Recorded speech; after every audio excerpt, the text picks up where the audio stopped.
Chasing Legends.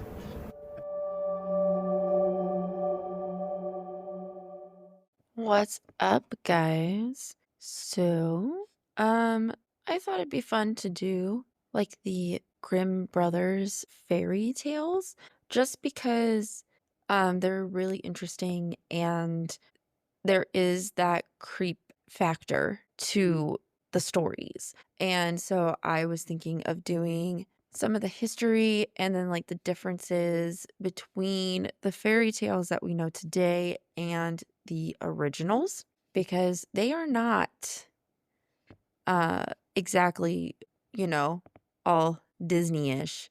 If you don't know what the Grimm's fairy tales are, well, you're about to find out because they are super crazy and endings that you wouldn't even think would, be an ending to a fairy tale.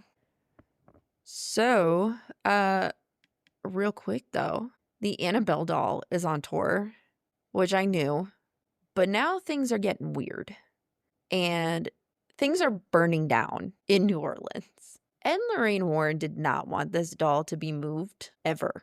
Don't touch the doll, don't move her. She's evil. And what are they doing? They're moving her and taking her on tour. And I know, do believe Ed and Lorraine Warren or had, they're both dead now, taken Annabelle out in her, like, still in her box to places. But I think the thought process behind that was they knew how to contain Annabelle while in the box and traveling. Uh, I don't know what they did exactly or how they did it. I'm gonna be honest, I'm not even quite sure how the box even works. But the people taking it out and around now are not Ed and Lorraine Warren or their daughter uh, or son-in-law, because their son-in-law has been involved in some stuff. So let's put Annabelle back before anything else gets destroyed. It's going to, oh my gosh, is it going to San Antonio next, or was it just in San Antonio? I don't remember where it's going next, but I guess we'll find out because we'll probably hear about something. Everyone's been saying send it to DC. I'm not going to say that's a good idea, but I'm not going to say it's a bad one either. It's just saying. So, anyway, I just thought that was super interesting because, historic places are burning down now. I don't really care about the plantation, but Maureen Laveau's house, I can't, oh, that is history. History lost. About half of her house burned. So I hope they're able to restore it, but any of like the other artifacts that were in there, they're gone, which really sucks. So anyway, back to the Brothers Grimm. So these fairy tales do not have happy endings necessarily. Uh, and the brothers did not originally intend to write these, and they were actually not intended for children. So the thought process today is that these fairy tales were written to scare children into behaving and being good and listening to their parents because, it's kind of like Krampus. If you're bad, Krampus is going to come kidnap you and beat you with a stick in his sack. That is kind of the thought process now towards the originals, but that is not it. They were not intended for children. So the brothers were Jacob and Wilhelm Grimm, or in Germany, Wilhelm Grimm. They were two of 10 children. Their parents were Dorothea and Philip Wilhelm Grimm, and Philip was a highly regarded district magistrate. And I'm going to probably pronounce this wrong. I do have a little bit of a German background, but we'll see. Steinau an der Straße. It's a little bit outside of, oh my gosh, I want to say Haas, but that's a house. I don't remember. It's a place I don't think I've really ever heard before. We'll just leave it at that. So Jacob and Wilhelm are sent to school for a classical education once they are old enough, and they followed in their father's footsteps. They wanted to pursue degrees in law and German history. And if you don't know this, a lot of people in law, if they don't go into political science, they'll go into history, because history specifically, so like if you're practicing law here in America, American history is a really good thing to learn, because then you know the history of the laws and everything, because you'll also take some political science classes.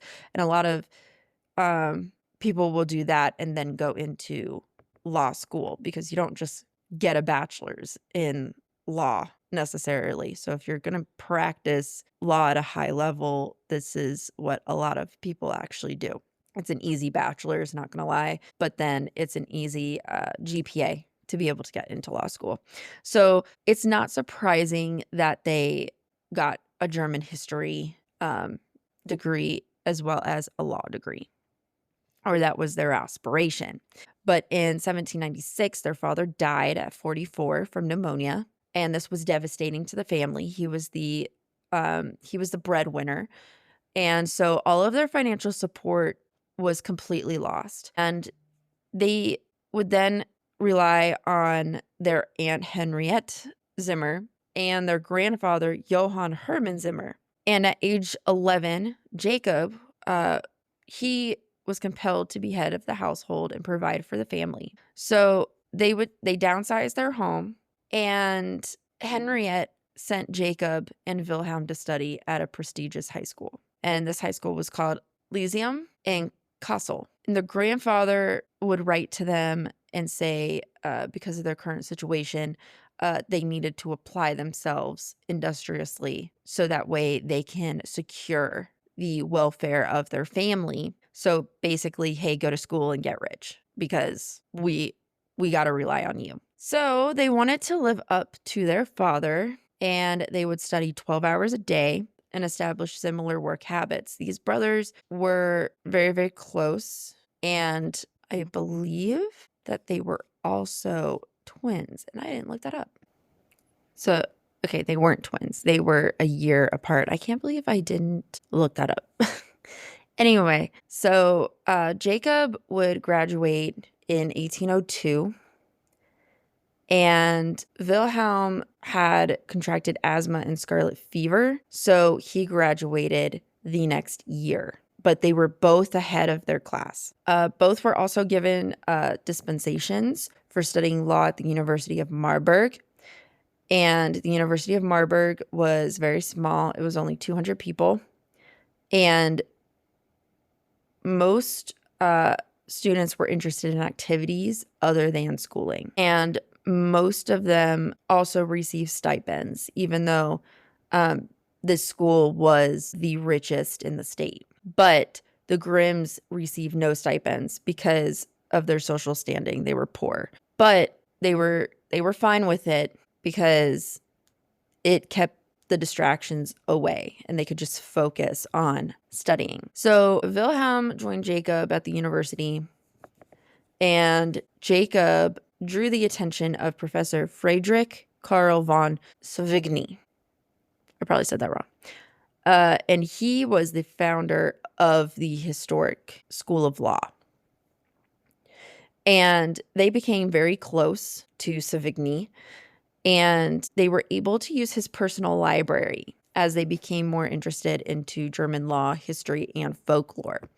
And Savigny would ask Jacob to join him in Paris as an assistant, and Jacob went with him for a year. And while he was gone, Wilhelm became very interested in German literature and started collecting books. And then Jacob returned to Kassel in 1806, and he also started to get into German literature and started collecting books with his brother. And their focus would then change from law to German literature. So Jacob took care of his siblings and studied the literature, and Wilhelm continued on to receive his degree in law at Marburg. So his focus was still on literature, but he still completed his law degree. And then during the Napoleonic Wars, Jacob would interrupt his studies and he would serve in the Hessian War Commission.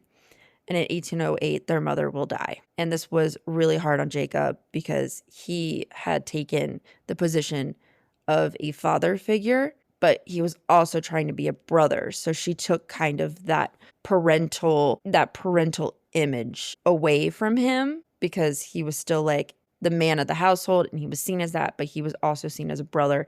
But then when she died, he was 100% parent after that. And he just wanted to be brother. So both had worked as librarians, and which was then, just like now, was not exactly a lucrative career. And working for the new king in the royal private library still doesn't pay that much. Jacob Grimm got the job of royal secretary after the royal secretary recommended him, and they forgot to check his formal qualifications, and no one else applied. So Jacob got it. Wilhelm then soon after would join Jacob. And the only instruction that he was given by the royal secretary was, you will write in big letters on the door, the Royal Private Library. And this gave them plenty of time to do other things like linguistics and collecting folklore. And they also meet friends Akin von Amim and Clemens Brentano, saying that wrong too. And they became good friends, and they wanted to publish folk tales and asked the brothers to collect oral tales for publication.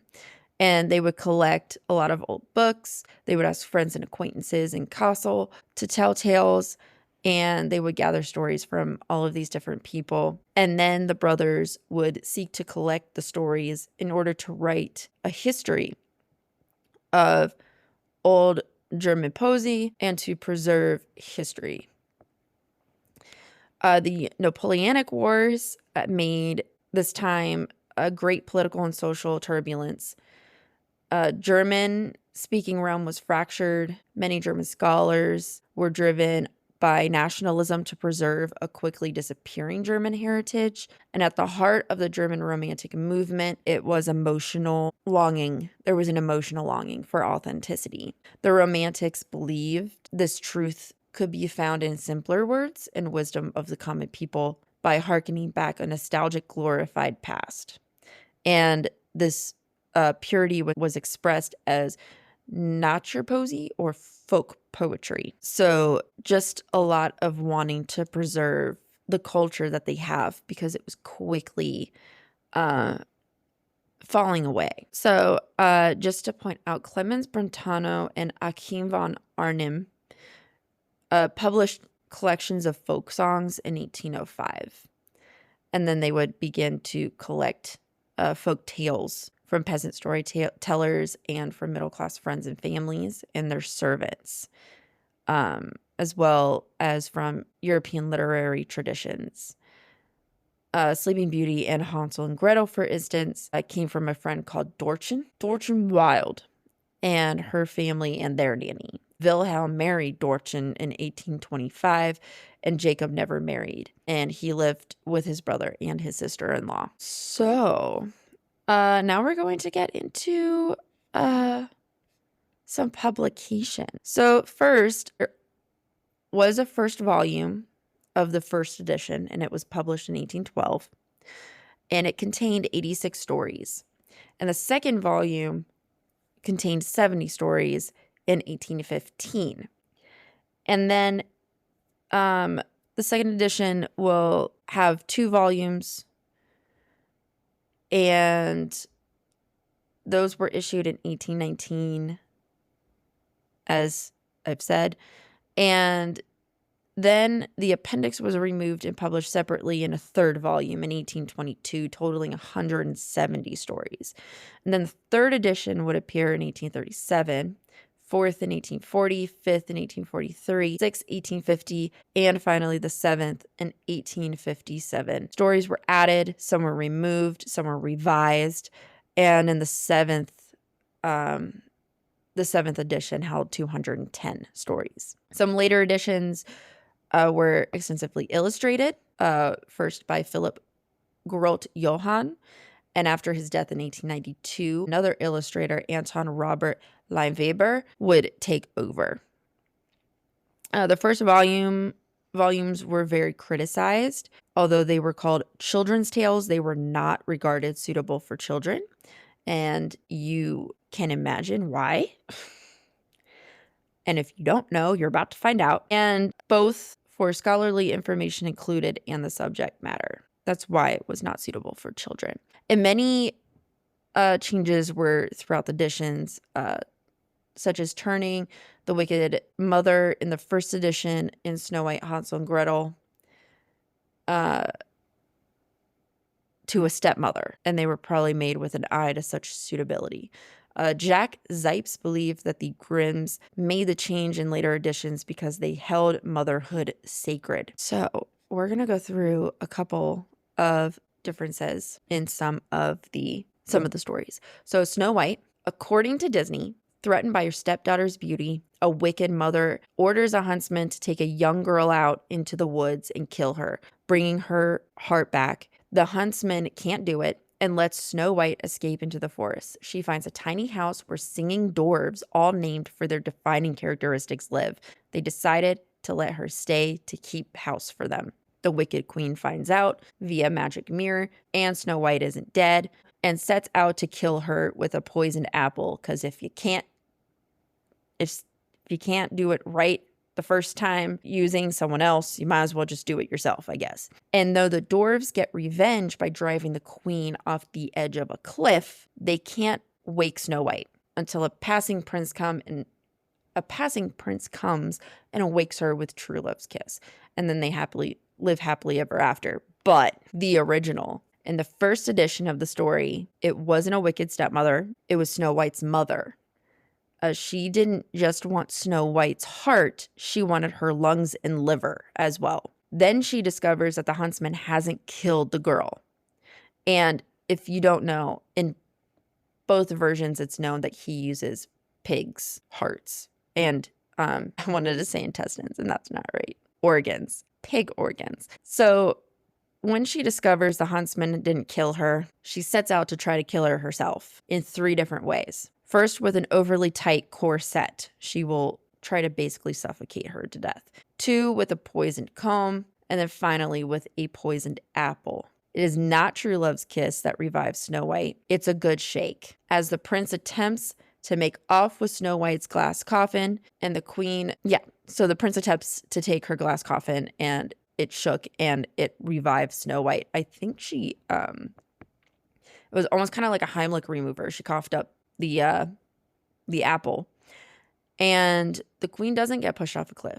She is forced to dance herself to death in a pair of red-hot iron shoes. I don't even want to imagine that. Cinderella, according to Disney, after her widowed father remarries and then dies, Cinderella is left at the mercy of her wicked stepmother and 2 ugly stepsisters. They force her to do manual labor and wear rags, but she's so sweet, kind, and beautiful that even wild animals love her and help her out. When the prince of the kingdom throws a ball, Cinderella's fairy godmother appears, creates a dress coach and footmen for her so she can go to the party. The prince falls in love with her, but the magic ends at midnight. So she has to run away, leave behind only her glass slipper. The prince travels the land looking for the girl who fits the shoe, but her stepsisters sabotage her by smashing it. Luckily, she still has the other shoe, so she gets to live happily ever after. Originally, Cinderella's story appeared in the volume of Charles Perrault's fairy tales, but in the Grimm's version, Cinderella, also Aschenputtel, probably said that wrong too, or Ashful. And she has 2 stepsisters, and they just happen to be utterly horrible. There's no fairy godmother, just white doves sent to help Cinderella by her dead mother. And the prince actually holds 3 balls at midnight.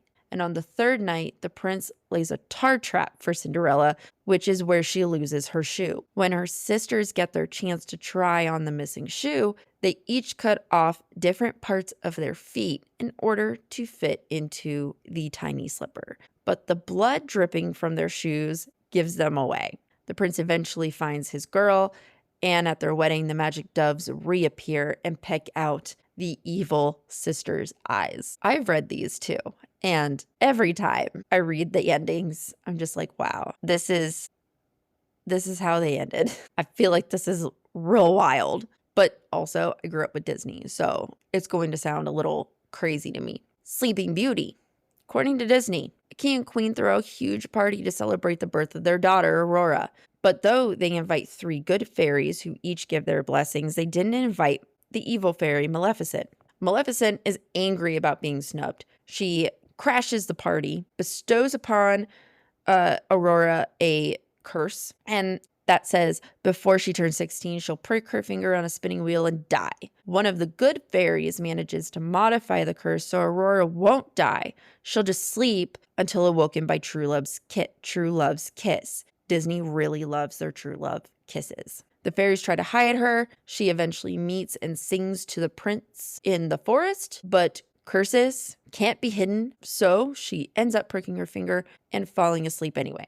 Maleficent locks the prince in her dungeon so he can't break the curse, but the good fairies rescue him. Maleficent turns into a dragon because that's awesome, but the prince pushes her off a cliff, again, pushing the evil person off the cliff, and wakes Aurora with a kiss. Cue happily ever after. Originally, which this one is very interesting. The Grimm version is pretty close to the Disney version. Magic frog at the beginning, 13 fairies instead of 3, and lots of dead suitors stuck in the forest surrounding the castle. But otherwise, the story is similar. It was published by other authors before the Grimms, and those versions are pretty nasty. And Giambattista's version from 1634, once the prince finds Sleeping Beauty, he rapes her, and she only wakes up when one of the children she bore while asleep sucks the splinter out of her finger by mistake. I don't know how that works, and frankly, I don't want to ask. In Perrault's 1697 version, he removes the rapes, throws in an epilogue with an evil stepmother who tries to eat the happy couple's children and ends up being thrown into a pit of vipers. Says something when the Grimm's version is nicer than the others, doesn't it? Rapunzel. In Disney's adaptation, Tangled. Not very traditional. Gets a lot more agency than most other Disney princesses. Her prince isn't a prince. The elements of a sanitized Rapunzel story are there. A beautiful princess kept captive by a witch who uses her long hair to climb in and out of the tower prison. And it's only when she meets a man that she gets to escape.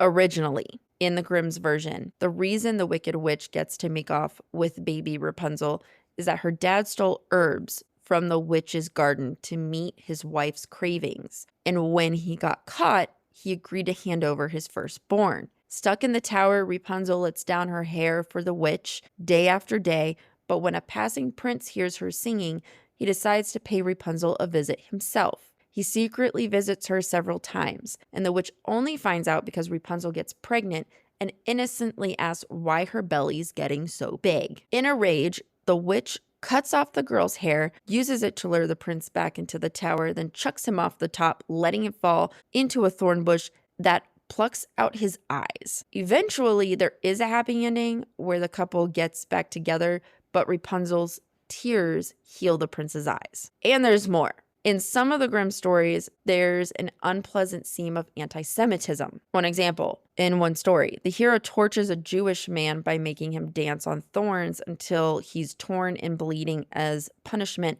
for some imagined sins. When the man cries for help, the judge sides with his torturer and the Jew is hanged as a thief. The racism combined with German patriotism might explain why the Nazis saw the Grimm fairy tales as such a great match for propaganda. In films aimed at kids, Little Red Riding Hood gets rescued by a man in an SS uniform, while Puss in Boots morphs into a Hitler figure at the end, which is apparently scary. I haven't seen that. So, back in the 1800s, after the first edition of the collection is published, the Grimms were criticized for writing these stories that were unsuitable for children. And then they revised some of the stories to soften their rough edges, and later editions were split. Large editions contained all the stories with their academic annotations by the brothers, while small editions contained selected re-edited stories deemed suitable for children. And then those edits would create a wider audience for their books. And this also probably ensured that their stories would live on. They would remove sexual references such as Rapunzel's innocently asking why her dress is getting tight around her belly, and thus naively revealing to the witch Gothel her pregnancy and the prince's visits. But violence in particular, when punishing villains, does become more prevalent. So just a little tidbit on the intention. It says the stories the Brothers Grimm first collected are brusque, blunt, absurd, comical, and tragic, and are not, strictly speaking, quote unquote, fairy tales. In fact, the Grimms never intended the tales to be read by children. The tales are about children and families and how they reacted to the difficult conditions under which they lived. The Grimms thought the stories and their morals emanated naturally from the German people in an oral tradition, and they wanted to preserve them before the tales were lost forever. In gathering the tales, the Grimms made a unique contribution in their Kinder- und Hausmärchen, pretty sure I said that right. Tap on the back for me. This translates into children and household tales, is even listed by UNESCO in its Memory of the World Registry. It was in large part of their first edition, published in 2 volumes in 1812 and 1815, that inspired folklorists in Europe and Great Britain to gather tales from their oral traditions to preserve as part of their cultural heritage. In their preface, the Grimms explained their interest in the culture of the common people and their intention in recording their tales. And, quote, "It was perhaps just the right time to record these tales, since those people who should be preserving them are becoming more and more scarce. Wherever the tales still exist, they continue to live in such a way that nobody ponders whether they are good or bad, poetic or crude. People know them and love them because they have simply absorbed them in a habitual way, and they take pleasure in them without having any reason. This is exactly why the custom of storytelling is so marvelous." So this article says that the first collection was shaped as an archaeological excavation and as a book for adults and for scholars. Never to be classified as children's stories, not even today. So just to go over just short things for just a little bit more examples. The Godfather, a poor man in need of a godfather, unknowingly chooses the devil who may eat him after a visit to the devil's house of horrors. And these tales were omitted in later editions. Some tales such as Puss in Boots, Bluebeard, Princess Mouseskin, and Okerlo were also omitted because they were considered too French to be included in a German collection. But it's impossible to clarify fully why certain tales were deleted or placed in footnotes in later editions. And we know that Death and the Goose Boy was omitted because of its Baroque literary features. The Strange Forest because of its close resemblance to Godfather Death. The Stepmother because of its fragmentary nature and cruelty. And Faithful Animals because it came from the Sidhikur, which is a collection of Mongolian tales. The first edition in 1812-1815, and the final one in 1857. The Grimms received numerous versions of the tales and new tales from strangers, friends, and colleagues, and they often decided to replace one tale with another version to delete some of the tales or include variants in their footnotes. The final edition in 1857, most of the tales in their first edition are shorter and sparser, and in the new versions, some became longer. And they have a rawness that was later to be refined. Rapunzel is embellished a great deal in the final edition. So, first edition, once upon a time, there lived a husband and wife who had been wishing for a child for many years, but it had all been in vain. Finally, the woman became pregnant. Now, in the back of their house, the couple had a small window that overlooked a fairy's garden filled with all kinds of flowers and herbs, but no one ever dared enter it. 7th edition. Once upon a time, there was a husband and wife who for quite some time had been wishing in vain for a child.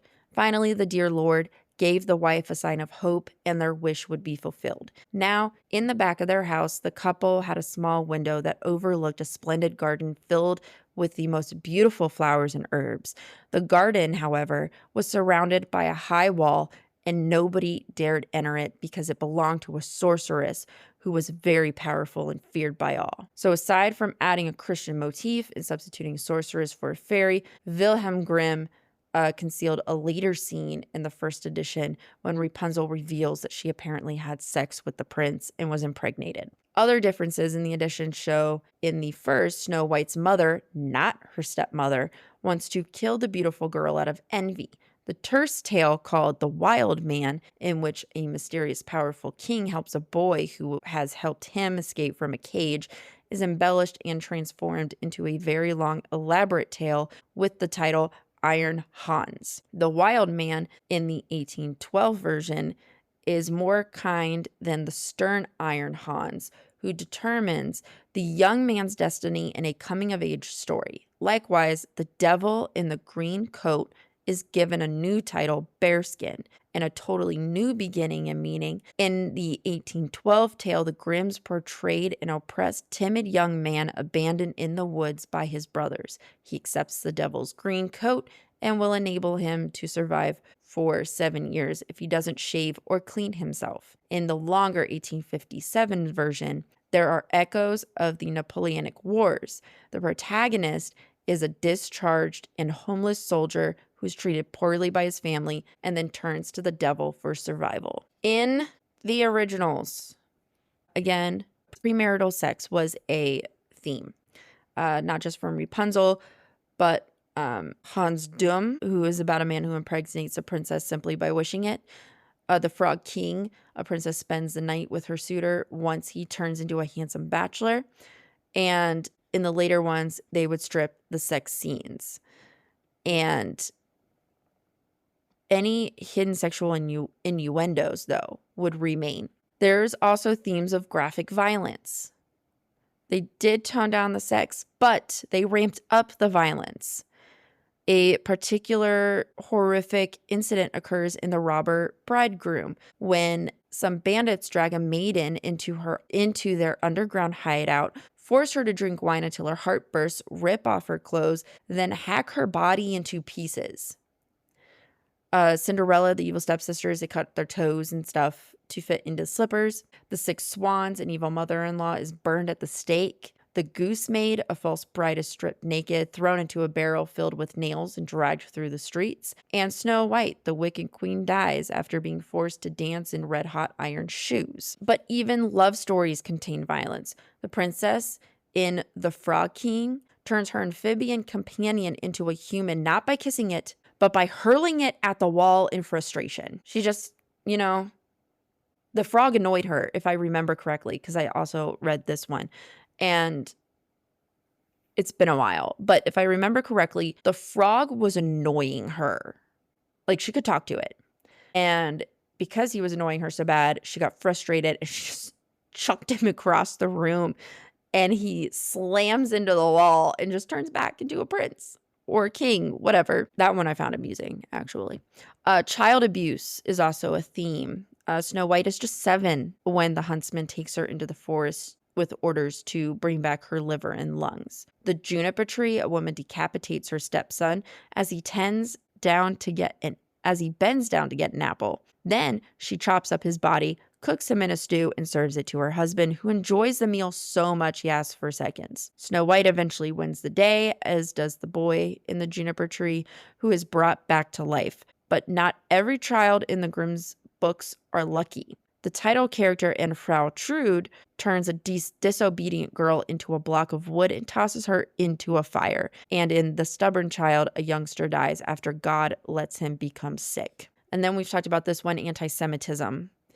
And the Grimm brothers gathered over 200 tales for their collection. 3 contained Jewish characters. In The Jew in the Brambles, the protagonist happily torments a Jew by forcing him to dance in a thicket of thorns.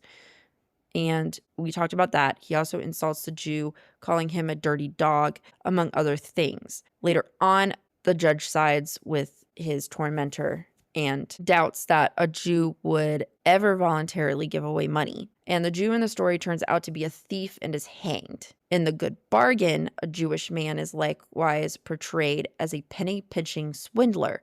During the Third Reich, the Nazis adopted the Grimm's tales for propaganda purposes, and I already went over that. They claimed, for instance, that Little Red Riding Hood symbolized the German people suffering in the lands of the Jewish wolf, and that Cinderella's Aryan purity distinguished her from her mongrel stepsisters. Nazi Germany. That time was crazy. I just finished teaching it. I won't go there. All right, incest is also a theme. In All Kinds of Fur, a king promises his dying wife that he will only remarry if his new bride is as beautiful as her. Fortunately, no woman exists in the whole world except his daughter, who ends up escaping his clutches by fleeing into the wilderness. While interviewing sources, the Grimms likewise heard versions of a different story. The Girl Without Hands, with an incestuous father. Nonetheless, in all editions of their book, they recast this father as the devil, which I don't blame them, to be completely honest. Wicked mothers.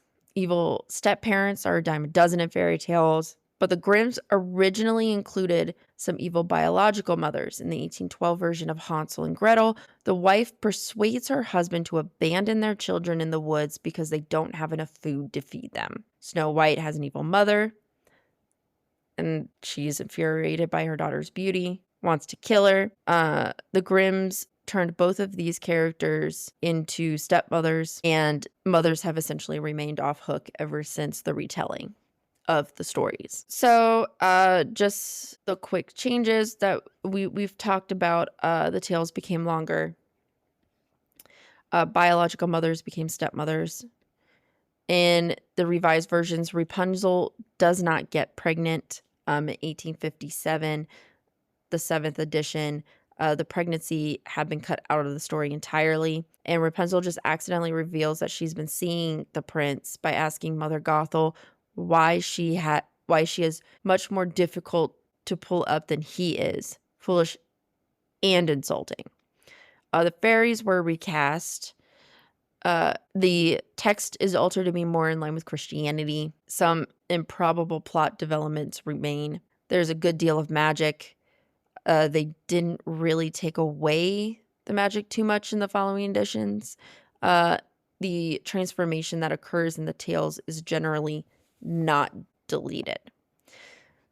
The brothers made a particular change in the way they cast these more fantastical elements. In the first edition, the harbingers of magic were almost always fairies, unsurprising in the fairy tale genre, obviously.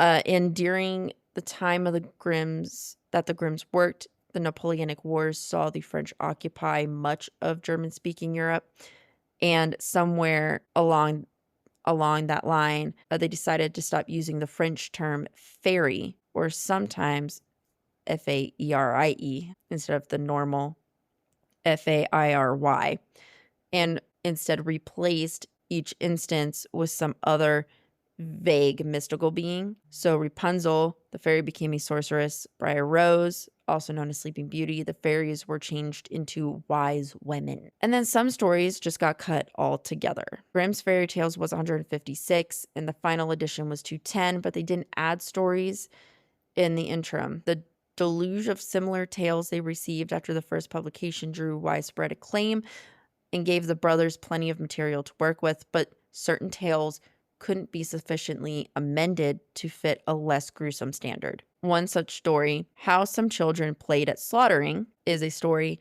where two children play as a pig and as a butcher. As part of the game, the older brother slits his younger brother's throat, killing him. When their mother finds the scene, she becomes so enraged, she kills the older brother. While she was off doing this, the youngest son drowns in the bath. Now the mother is so despondent that she hangs herself. Eventually, the father returns and he finds his whole family dead. He too dies of heartbreak.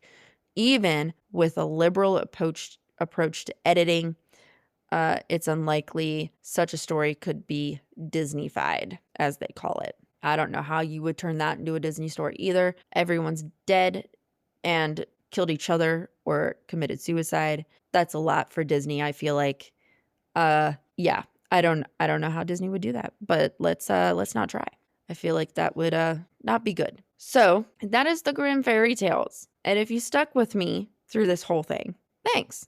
I hope this was interesting. It definitely was educational for me. There was stuff in there that I didn't know until I started researching. And then I was like, oh, wow, that's a lot different than I thought. Because I'm going to be completely honest, before I started researching, I thought that these were to scare children. And then I learned that they weren't even meant for children at all. So that was cool. And I explained that in the beginning. You already know my thoughts on that. But yeah, so that's all I have for you today.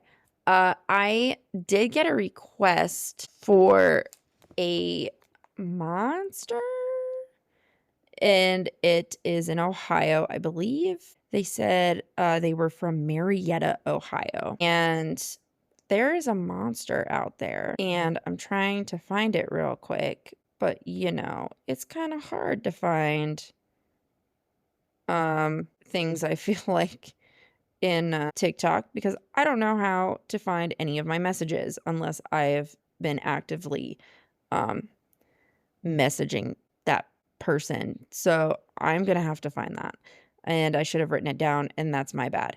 But it's a monster, I believe, from Marietta, Ohio. So that is what I'm going to be doing for the next episode, because as I've said before, any requests get top priority because I want you guys to have the stuff that you want to hear and not just the stuff that I come up with. Not that at least I don't think the stuff that I come up with is bad. If that is something that is wanted to be done, I am more than happy to do that. Oh, the Minerva monster. My bad, not Marietta. The Minerva monster. So yeah, that's what we're going to be doing next. I'm going to start doing all of that research immediately because I gotta film. I don't film. I should film. I don't film. I will at some point, I promise. But the I have to record about 4 more episodes. So that way they can come out while I'm gone. So yeah. The next couple of days is going to be extremely busy for me. So, yay. Yeah. So that's it. That's all I have. I hope that was interesting. And I highly suggest going out and getting the Grimm's Complete Fairy Tale book and reading them. They're fascinating. I have a goal of reading all of the fairy tales. It's just taking me a while to get through it because I get burnt out on fantasy easily. But I highly suggest going and reading these fairy tales because they are they're very different from Disney. And it's just very interesting to see what our fairy tales over here came from, because obviously they had to have come from somewhere because we migrated over here. Because obviously we're all from different places unless you're native. My family's from Germany, so I got really into the Brothers Grimm because they're German tales. And I am very into my family heritage and genealogy and all of that. So that's why I really got into this and I got the idea for this. So I hope it wasn't too bad. And I'm rambling now. So with that, if you go ghost hunting, don't forget the salt. And as always, stay spooky. I will see you guys next time.